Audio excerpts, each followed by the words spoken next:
Hello and welcome to Shrimps and Snails. On this episode I'm going to be taking some moss and attaching it to some mesh. I'll be using that weeping moss and attaching it to some good quality stainless steel mesh so it doesn't deteriorate in the water or go rusty or anything like that. Now I'm going to be using some fishing line, some thin gauge fishing line, so hopefully it won't be seen or too visible within the tank. Once this is done, hopefully it will look a bit like a carpet once I've staggered or placed the blocks of mesh next to each other. And I'm just going to show you what the tank looks like before and then jump to a video of me putting it all together. Right, so this is what weeping moss looks like. This is all loose in there. There's absolutely loads of loose in there as well.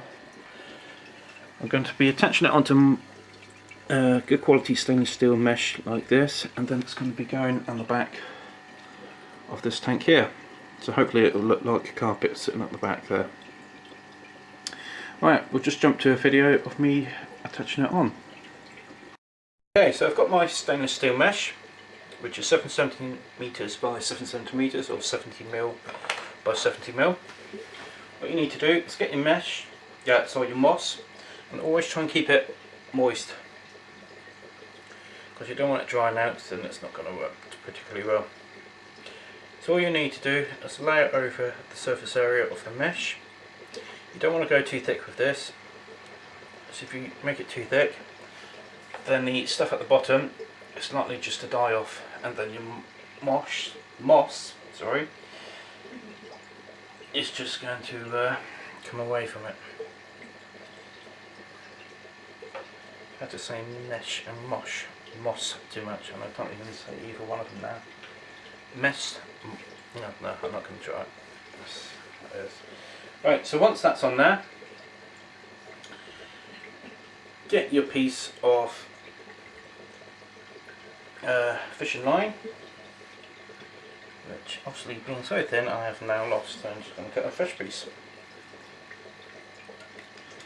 Luckily there's plenty around.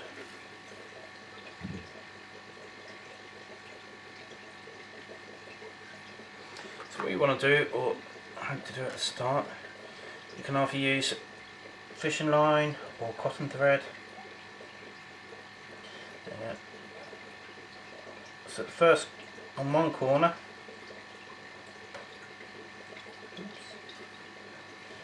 put a little knot in the end. It's quite fiddly when I'm trying to do it, so you can see I'm not bringing it up to my face.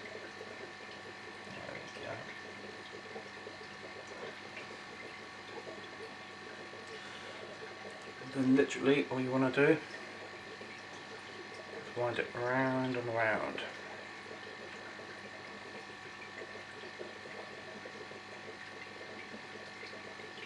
Once you get to a corner, just go around the edge of the corner a few times and that'll hold it in place.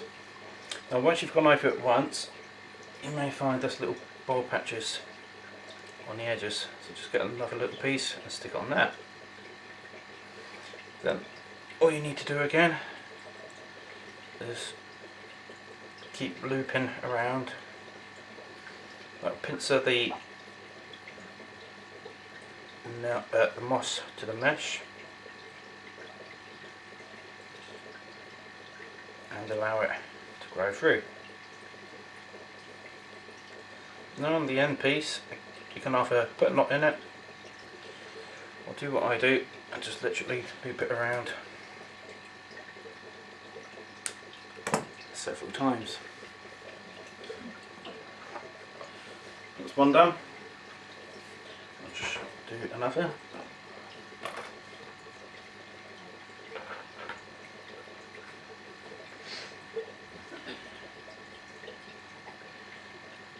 Now this weeping moss, it's quite fast growing moss in the tanks I've got. I don't use any CO2 injections or ferts, but it seems to grow quite quickly. There's other mosses that are perhaps grow even quicker than this, and obviously ones that grow a lot slower. But at least the good thing about this is it should be filled pretty quickly. couple of weeks this will start filling out. You won't be able to see the fishing line pretty much. So again, put a knot on the end, or corner, sorry.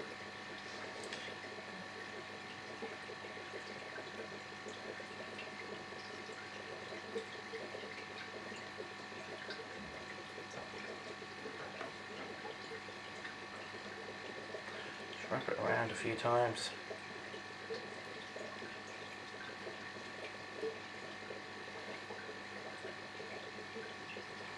Just to hold it all in place.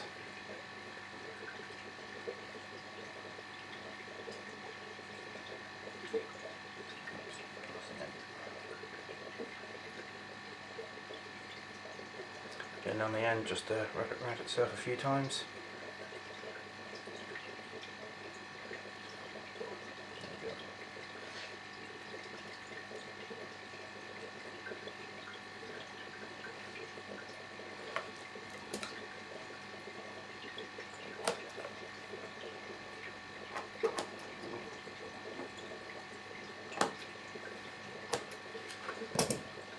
Right, I'll just show you what these three look like, what's in the tank. Right, so that's the pads inside that tank now. The water's a bit cloudy at the moment because I've just disturbed it a bit, and also tried to clean the front, which didn't really go very well. I'll do a little update on this in a couple of weeks, once these are filled out a bit, and hopefully it should be a lot greener and a bit more of a carpet. I need to sort this tree out a bit, it keeps falling over, so I need to put a weight or something on this corner here. But yeah, hope you enjoyed the video and it's useful to you. Thanks for watching, please like and subscribe, and I'll see you on the next video.